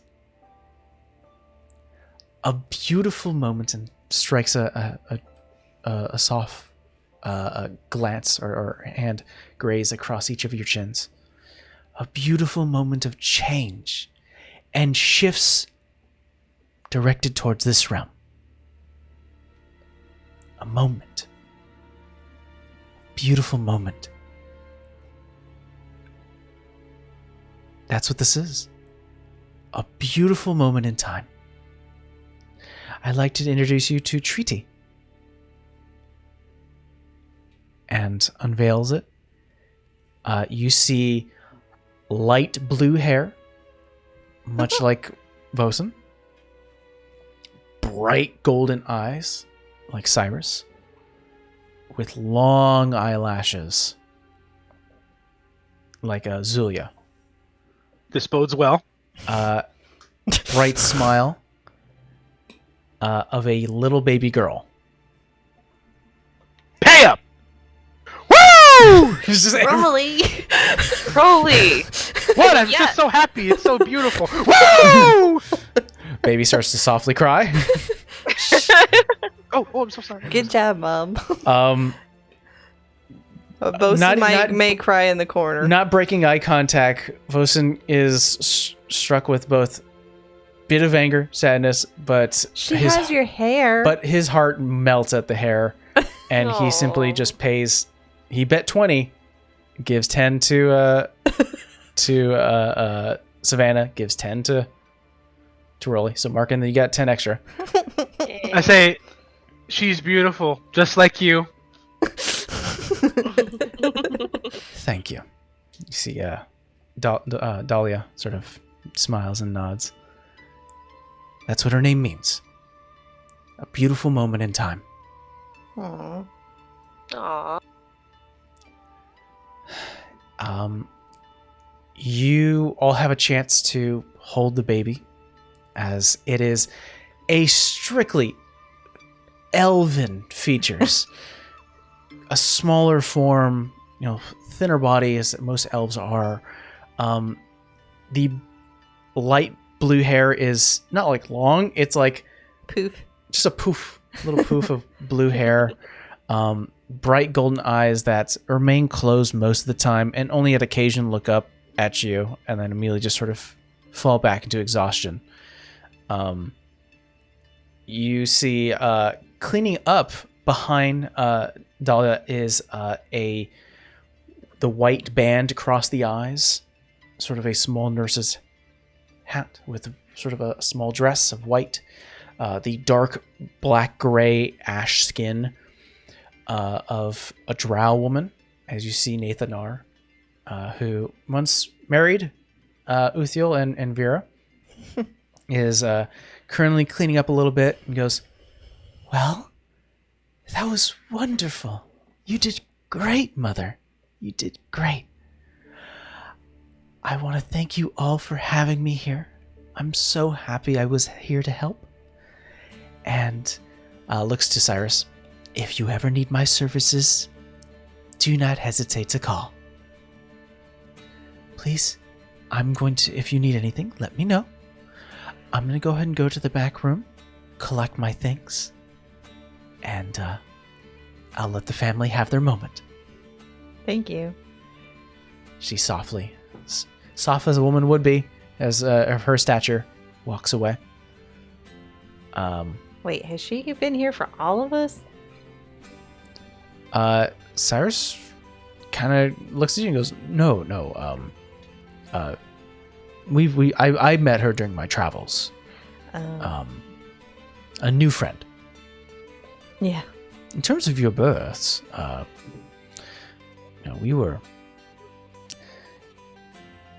we neglected on a lot of things. Wow, thanks, Dad. In terms of tradition, Oh. we had Yikes. no, we had damn, I forgot the name of it. Something mothers. What are they called? What do you mean? No, it was me as a person. No, I know. What are you trying to say? What are you trying to say? What is it where another woman is there to A help midwife? you? Midwife, yes. Like a midwife. Yeah. They neglected on midwives for the births of the first four. Thanks. Well, we were still getting adjusted to this plane. So, That's fair.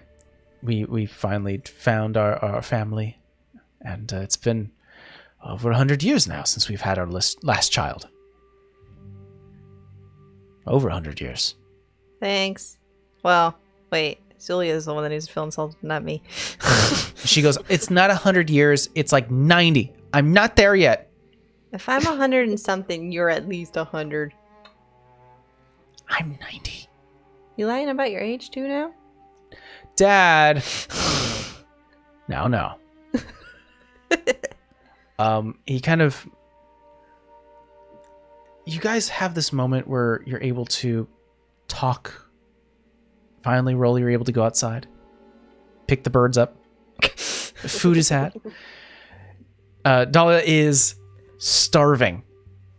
As you bring in, she goes, Oh, she may rival you. Cooked. That, thank you.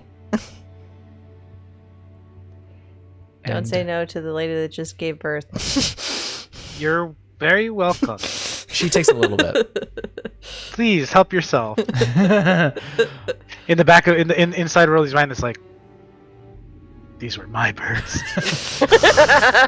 Please help yourself by all means. Congratulations, she's beautiful. No time passes, and you hear a knock at the door. I'll go get it. As you open the door, you see, drenched in rain, elven features of Davis.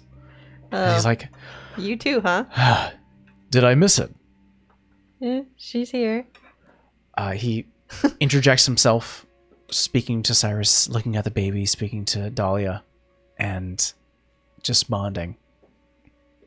As you all start to talk and converse, Vera and the rest of the party, you overhear a little bit of Davis going,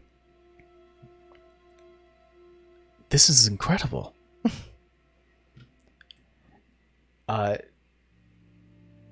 Certainly you've done the Creed Torah.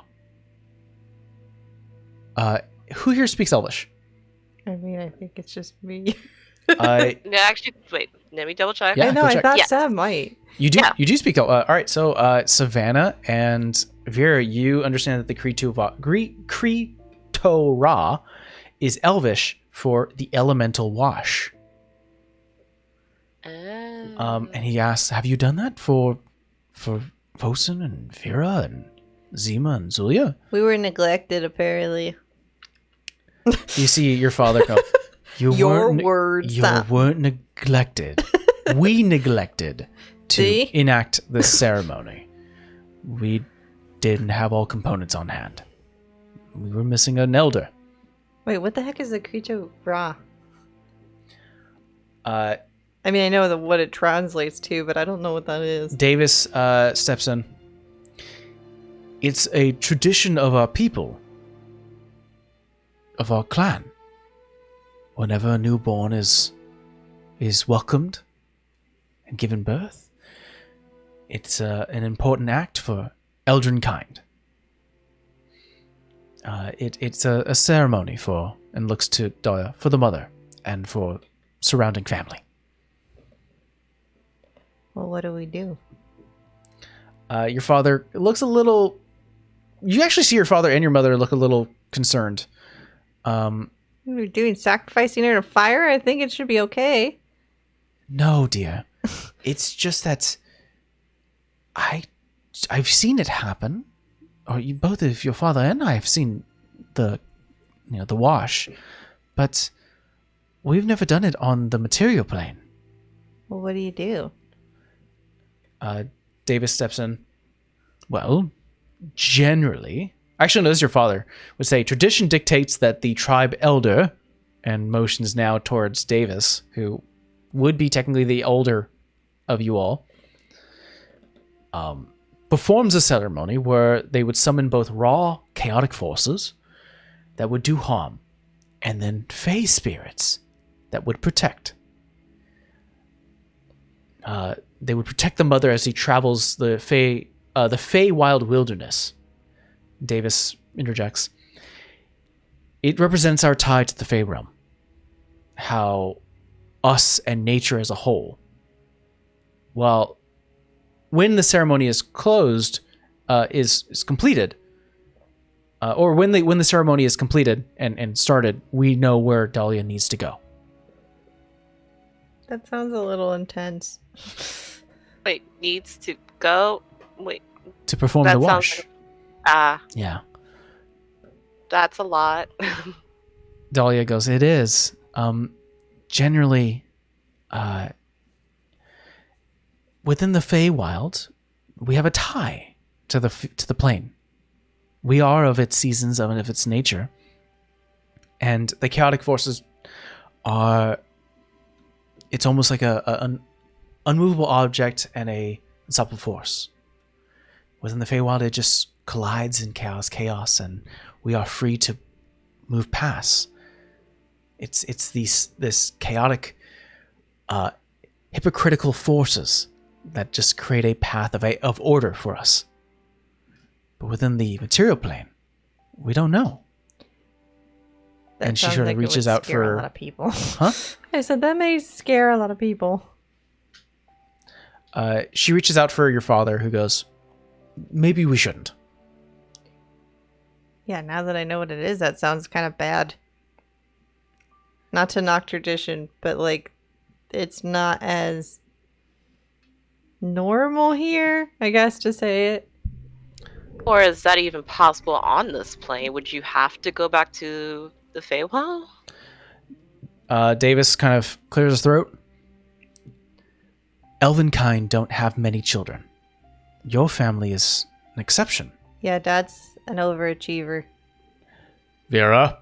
What? There's a lot of us, Dad. Hey, that's not necessarily a bad thing. I kind of just stopped rolling. Our lifetimes are expansive. We see many moons, many suns, and we live for many centuries. There is really no urgent need for us to have children. And when we do, is this important? It introduces them and represents our lives. It represents our kin. So, and he looks to Dahlia and your father. If you don't want to perform the ceremony, it's fine. But I would urge you that you do. You have more family than most others within our clan have. See? So if there's a concern, your family's capable, and so is their friends. And motions to Savannah and Rolly. I'm gonna leave that up to my mom. I'm not gonna tell her what to do with the new baby. She, as the baby's being passed, she grabs a treaty back.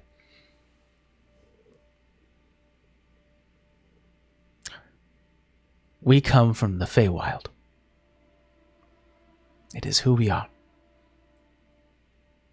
In the morning. For now, I need to rest. Remember what I told you all about solids? You're welcome.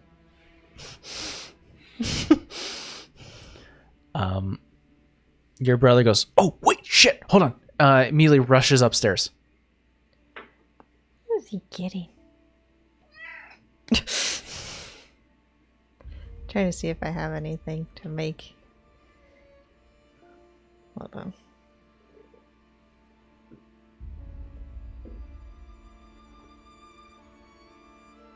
Aww. I'll say eventually your brother comes back downstairs and goes, okay, room's ready. What room? Mom's room. Oh. Your mother heads upstairs slowly as your two sisters help her up. Help her continue. Your father places a hand upon your shoulder, Vera, as everyone starts to help Dahlia upstairs to rest with the new baby treaty. He goes, I am happy you're here. Who else did you inform? Just Uthiel and Davis. I'm hoping that Uthiel shows up. It would be nice to have him help as well tomorrow. Yeah. I feel like I'm putting that man through a lot, but It'll be an experience. Sure. I'm sure he'll be fine. I will just tell him not to eat a heavy breakfast. Well, we're going to perform the ceremony here. I don't have the capability of taking everyone to the Feywild safely. I don't know if I can. Hold on. Also, I don't know. Can't do the timey-wimey thing like you did. I can only do it for a set amount of people. Oh, yeah. No. Bad idea. Yeah. We're going to try it here. But I feel confident with the amount of help we have here. We'll be safe. I have a question. Hmm. Why are you on Vosen to have, like, kids then if supposedly we take forever? I want to implant the idea in your brother's mind. I'm fine with him taking his time, but he's shown at least zero interest. There's at least one point in life that you at least have that question. He's had that zero amount of times. Fair.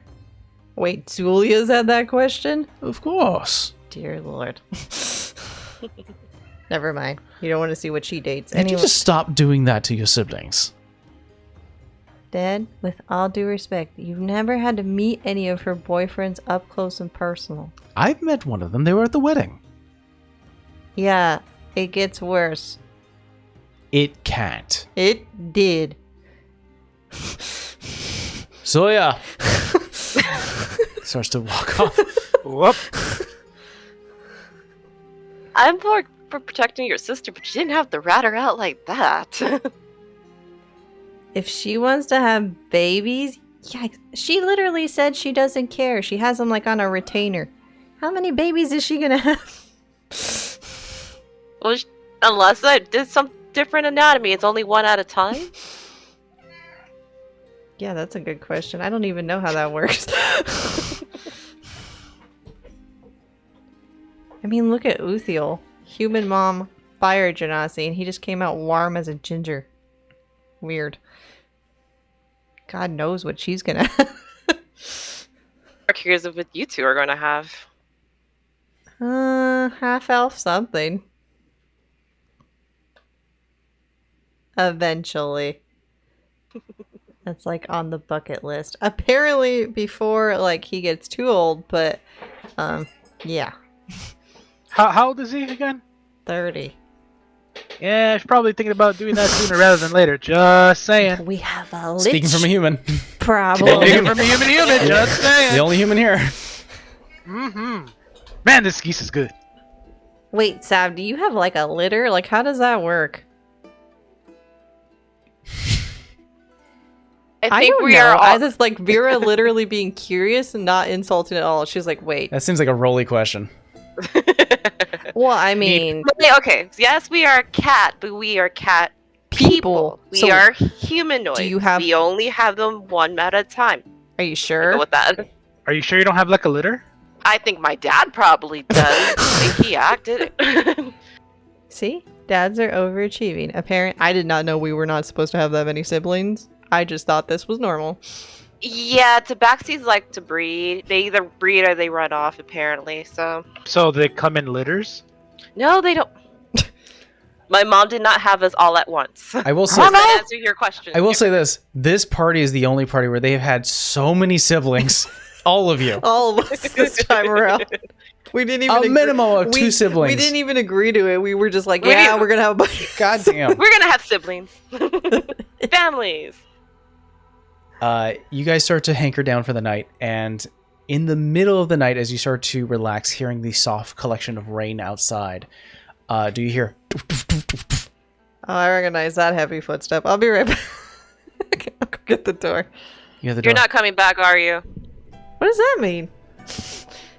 Your husband's downstairs. That's what that means. Yeah, it has been a while since it. Never mind.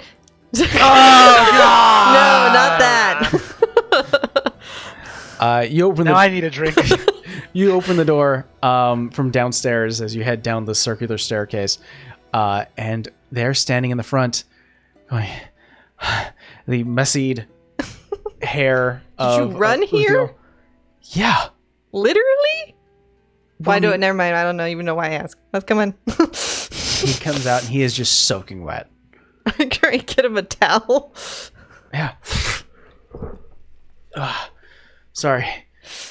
You're fine. Apparently, we all hit that rain on the way here. Yeah, it is coming down a lot. Is everything okay? Did Yeah. I'm gonna go like try and peek up there. You have to be quiet. No, I can wait. It's fine. How are you? But I'm good. Bosun's mad that it's a girl. Oh, it's a girl? Oh, that's sweet. She has blue hair. Like Vosen. He bet Rolly it was gonna be a boy. He lost. If I only knew, I would have put money down too. I told you your niece. You did say. How did you know? I knew. How? I just knew. He kind of taps the symbol of the Dawnfather in her chest. Did you get? Yeah, sometimes I get a overt wisdom. Oh. I don't know if the Dawnfather's okay with that. He has a sense of humor sometimes. Keyword sometimes. Real loosely on the sometimes. Sure. Great. Oh, by the way, apparently we're going to do some weird ritual thing that we were supposed to do when all of us were born that none of us have ever done. But apparently my dad's glad that you're going to be here. Why? Something about chaotic energy. I don't even know what it is. The only one that knows what he's doing is my dad, Davis. It's supposed to be like a birthright or something. Okay. Just get a Hey, good sleep. that's not gonna happen with. Is it? What's gonna happen? Like if we ever decide. It's a birthright, I guess. Oh, geez. Okay. Well, this is good to know then. I don't even know what we're gonna have. Your dad has a hair full of fire. Uh-oh. I dropped a die. Don't worry about it. Cat's being temperamental. But yeah, like it's really interesting how you came out, but they're gonna be half elf and half you and half a quarter of Moscow. Maybe we shouldn't think about this. They're gonna be interesting for sure. Okay, I peeked you now. All right, let's scale it back a little bit. What? What time is it? I don't know, DM. What time is it? It's late. You don't know. I don't know. You feel like having a run back over there by the treehouse? I do mean a literal run. Phrasing. He just kneels down, scoops underneath your legs, picks you up, kicks the door, and runs off into the forest. No, their tradition was to go streaking by the treehouse. That's why. Your family. Sure. That. There you gotta go back there. Sure. Unconventionally, as the morning comes, and you know this as well, Vera. Oh, good. I'm already outside. I need to charge shield. Uthiel sleeps through. Yeah, he's a human. I'm not. But eventually, you do have to wake him up, and you guys walk the walk of shame back home. Walk of shame. Well, maybe for you're him. married. I think Vera's just like whatever. Savannah, roll. You guys wake up. Vera-less. You do it. I sense a disturbance in the force. Dude, she literally said it. I don't even know what you're talking about. -1. No. -1. Eventually, all of you start to convene downstairs on the first floor of the Season's Bounty. As you see, Dahlia is currently wearing Treaty on her chest, as the baby is currently wrapped up in a strap, a sort of a one-sided strap. As a white cloth keeps her close to her mother's heart and chest. I like nudge Uthiel. Yeah, you can go over there. Uthiel walks towards his mother-in-law. And they start to talk and converse. He starts to see the baby as well, and he just sort of lights up, happy to see a new member of the family. Davis speaks up. Once again, for the new faces, and looks towards Uthio, we'll be performing the Eladrin ritual of the Kri Torah, or in common, what is known as the Elemental Wash. Generally, we ask that the mother make a trek into the Feywild wilderness, but we are surrounded by material plane wilderness regardless, so this will have to suffice. The goal is to wash a new baby treaty in a river, in a lake, in a pond, any sort of body of water nearby. That is up to the Feywild choosing, up to the Feywild's urging. There will be chaotic elemental forces that'll be trying to do us harm, as well as Feywild spirits who will be protecting us. I have not seen this ritual done on the material plane, but with all of you, and motions towards every member of the family, as well as the two family friends, the close ones, Vera and Savannah, I believe we should have sufficient coverage in terms of protection. I will let you all know now, as far as I've seen this ritual being done, this is at least 3 times as big as most parties are. So, let's get to it. I'm gonna take Lila out. Well, outside the house, not inside. Yeah, outside. The house. As you walk outside. All right. So Looks at some of the. Earlier, I'm like, you should probably get your axe ready. It sounds like. you're going to protect Mama and Baby. See that little blue-haired tuffet thing? You don't let any harm come to my mom or that. Immediately starts to walk over towards you, Mom. In a quick motion, curls underneath her legs, lifts her up so that your mother is riding the bear. Don't worry, she's friendly. Your mother just pets the blue fur. Purple. Violet. Purple. That is a sight. A woman with her baby with blue hair riding a purple bear. I mean, it is Vera's family. What'd you expect? True. Davis steps out in front of you all, in front of the crowd of Kavads and family and friends, starts to chant in Elven as he starts to make these glyphs in the open sky next to the forest wall. You see a shimmering golden light that makes a line. It circles around, pulls across, and as it does so, you see all these lines and circles point to a singular entrance, a little point here in the middle. As he puts a finger through, you see the barrier between the Feywild and the material plane start to break and crack as a line seams open. He pulls it apart, continuously chanting, and as you see, a little spirit, looks like a small elk, pops out. Then a rabbit made of water. The elk catches on fire. Then a bird, large in feathers, made of almost pure air. Finally, something else drops down, hits the ground, and starts to slither across as you see almost like a snake made of earth. They circle the party, disperse into the wilderness. Then this little globule of like white spirit, white, blue, starts to circle. 1, 2, 3. These little essence of will-o-wisps of light surrounded by ghostly energy, this ethereal tether.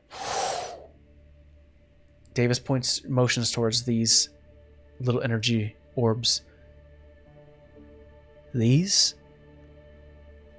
are the spirits of the Feywild. For the elemental wash, we ask that the mother travel and follow these spirits to where The newborn must be bathed. The spirits circle, and they start to collide and careen, getting closer and closer and encasing your mother. As it starts to do, one enters into her.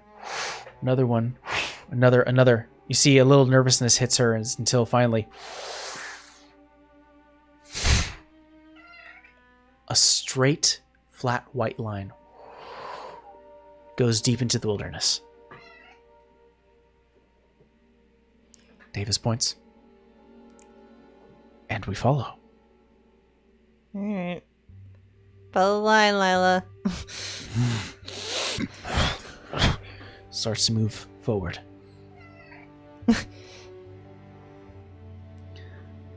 Occasionally, as you guys walk the forest, what are you guys doing as you walk?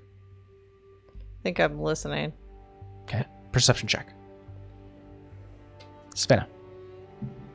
I think I'm kind of just in awe because I have no idea what's happening. Okay. Rolly. I'm looking to see if I can perceive any threats. Perception. 23. 23. 19. 19. Both really good rolls. I'll say for the sake of my DMing here, so I don't have to DM countless people. Uthiel, all the Kavads, Lila, are all careening or sort of circling and being the shield for Dahlia. You guys are the sword.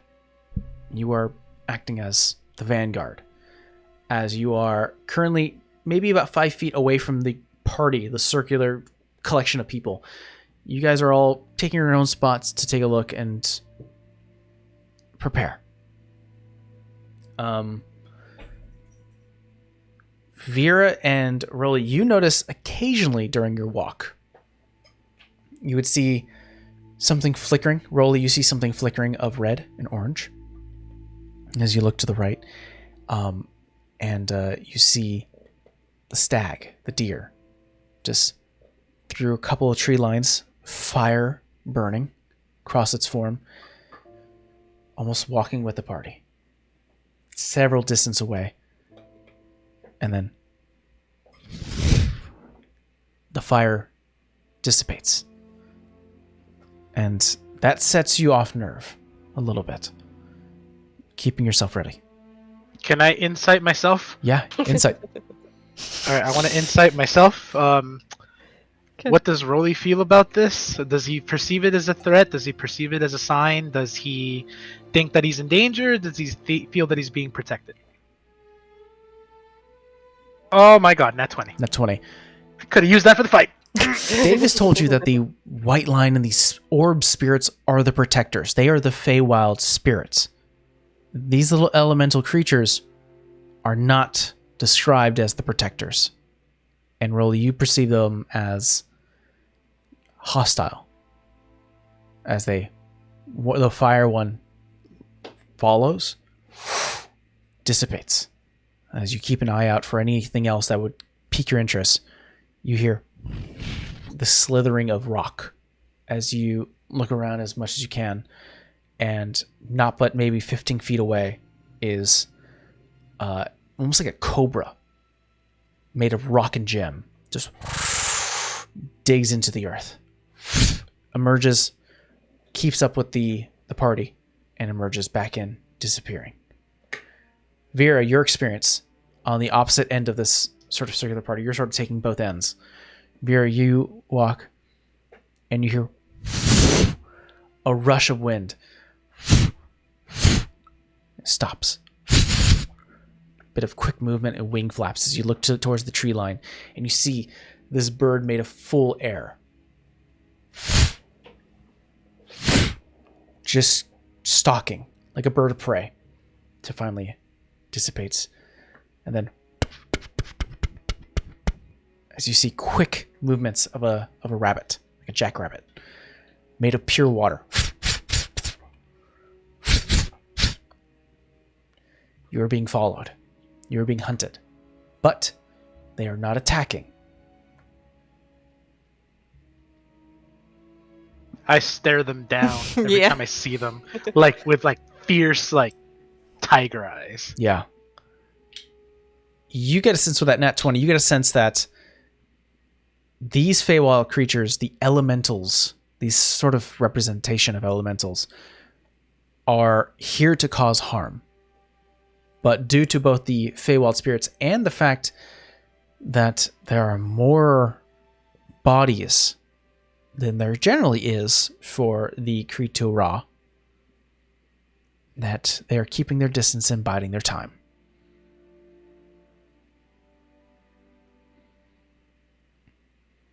I start walking with like my axe out, just like ready, Okay. staring anything down. Like, come at me, bro. Do you inform Sav of what's happening? I inform so the three of us are the vanguard, right? Yeah.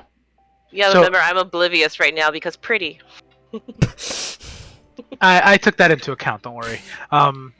I kind of whisper. I say this in a way where it's not going to alarm the back party, but just us in the front. Yeah. Like, they're around us. Yeah. Stay on guard. I was gonna say eyes up. I have 2 on my side. I have 2 as well. Oh, Just look at the lights, Savannah. It's fine. shut up. Well, she should be paying attention, especially if that snake comes around. I'll say, since Savannah, you were not paying attention to maybe like the threats around you, make me a perception check, as we'll have it that you are maybe paying attention to the line of Fey spirits to see where you're going. Perception, that is going to be 23. 23. You are confident that your friends are keeping an eye on threats. You are turning your attention to, we need to get to where we need to go, do what we need to do. So that's my tasks. You sort of switch gears and you start to maybe move a little ahead, trying to see where this line of Feywild spirits are leading Dahlia and the Kavads. It continues off east. You're heading east. And I'll say as time goes on, Vera, you definitely remember, if you head far east of Marigar, there is a river. Okay. And with your roll, Savannah, after maybe an hour of travel, you start to hear very odd, like maybe an 100 or 200 feet away, you can hear the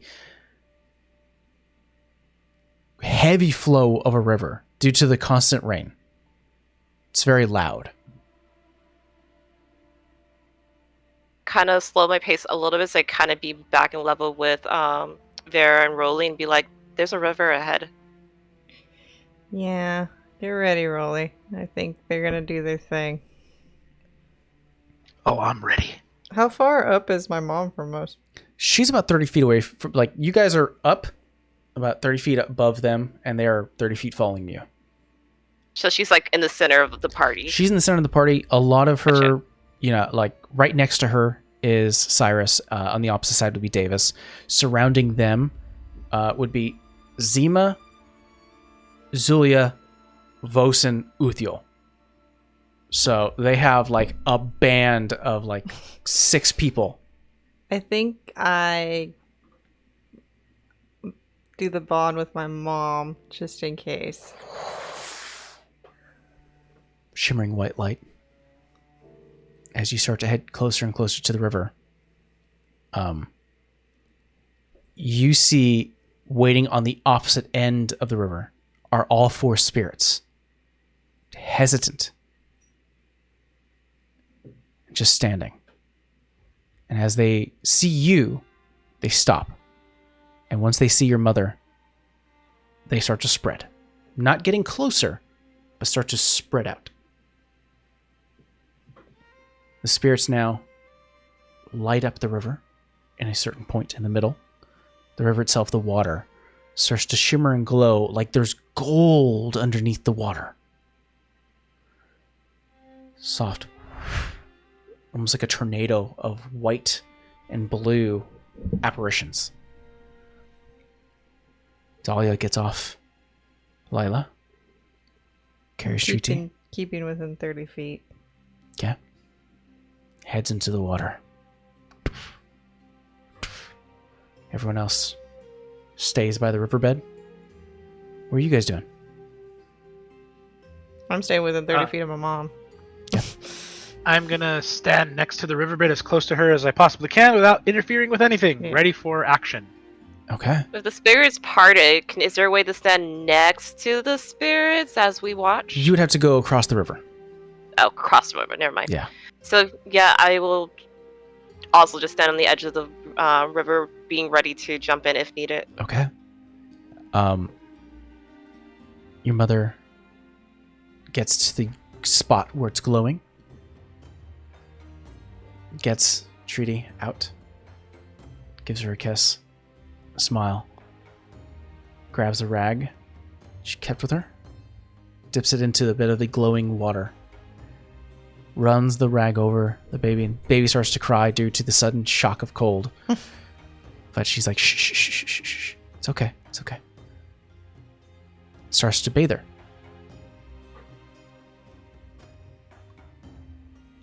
I think I'm just watching real intently right now. A few moments pass. And the glow starts to fade. Dahlia wraps up Treaty tightly. Keeps her close to keep the warmth of her skin.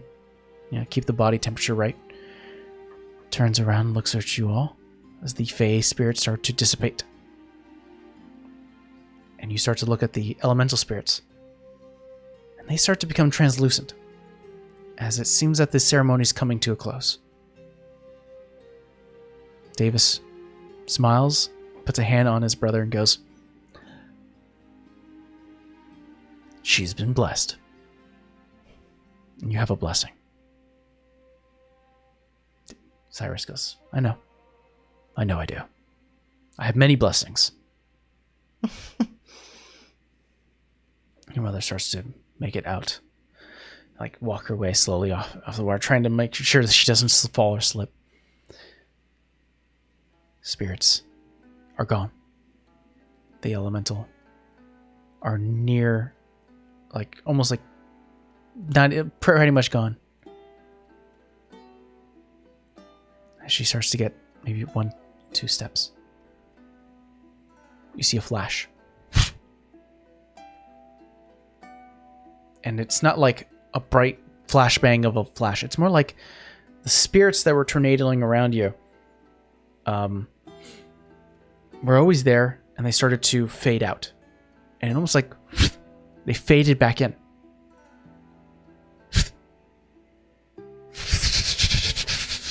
Almost like a strobe of in and out of the material plane, crossing back and forth, unsure if being kept or being put out. Your mother stops in mid-tracks, keeping the treaty close. I run up to my mom. You start to run up. The water forcefully pushes you back. Oh. Make me a strength save. I have the D4. So is that for all of us? Just for a very, you guys are standing at the river bed. She started to go in the water. Yeah. Oh. Because I started running towards my mom. Okay. D4. Go ahead.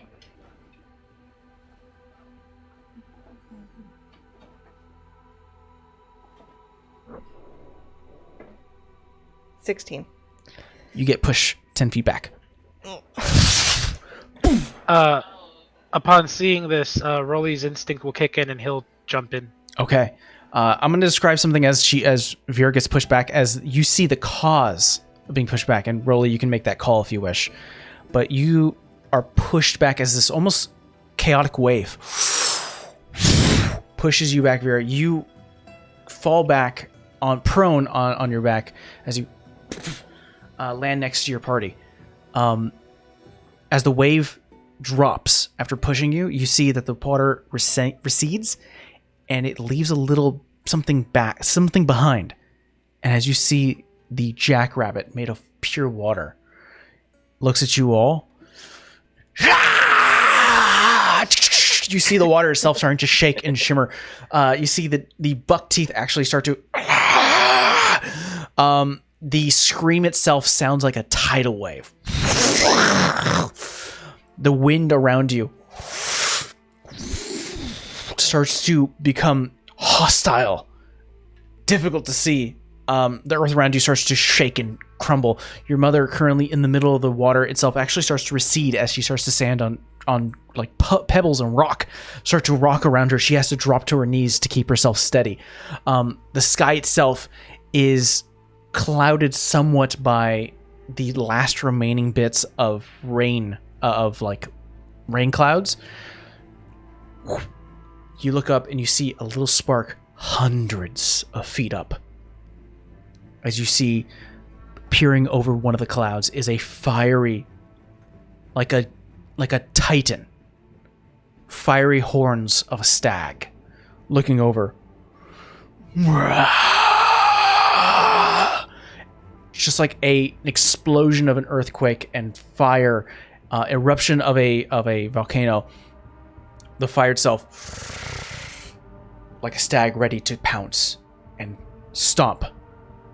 You see two giants of hooves crash down into both the bird that is currently surrounding, causing this tornado, into the snake that is causing the earthquake, and into the rabbit that is causing this tidal wave. All spirits start to collide and cream, just start to fuse, and you see screams of different heads. Rolly, your instinct to jump might change into instinct to fight as the bodies start to, you just see body parts starting to pull out of elemental forms, being sucked back in. Then a head of a stag pulls back in as fire meets with earth, meets with water, and meets with air. Standing in between you and your mother is a gigantic elemental monstrosity. All the while, the Feywild spirits flicker in and out, trying to protect, but something within the realm is preventing it, as slowly some are pulled away back to where they came from, leaving behind this elemental creature. That's what we're going to call it. Charge! I will say this, Rolly, since you are so ready, you don't have to roll initiative. You'll go first. How far away am I from that thing? You're about like 10 feet away. Oh God, yes. So can we cut it off at this? I want to do one thing, and then we can pick that up next time. Sounds good. I'm gonna run in between the elemental and Dahlia. Dahlia? Right there, and I'm just gonna be like, and roar right back. Well, you have to go around it. So, are you sure you can do that? I'm just trying to protect her, man. But it's in between. Is this between us and Dahlia? It is. Yeah, and I run to the other side to protect all. You could spend your turn. We'll say you could spend your turn. We'll see how it goes. So that is going to be your plan. If you want to change it when we get there, you can. But you are going to go first since you were already like, I was ready to dive in. Vera was the one who was like already diving in but got pushed back. And Savannah's keeping a keen eye and just saw this all happen. Right now, your family, I'll say as well, is horrified.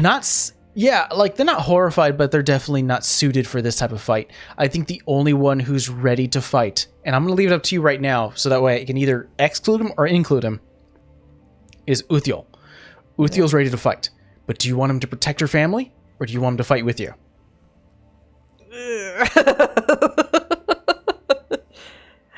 Do I get the option if I go down, he fills my place? You want that?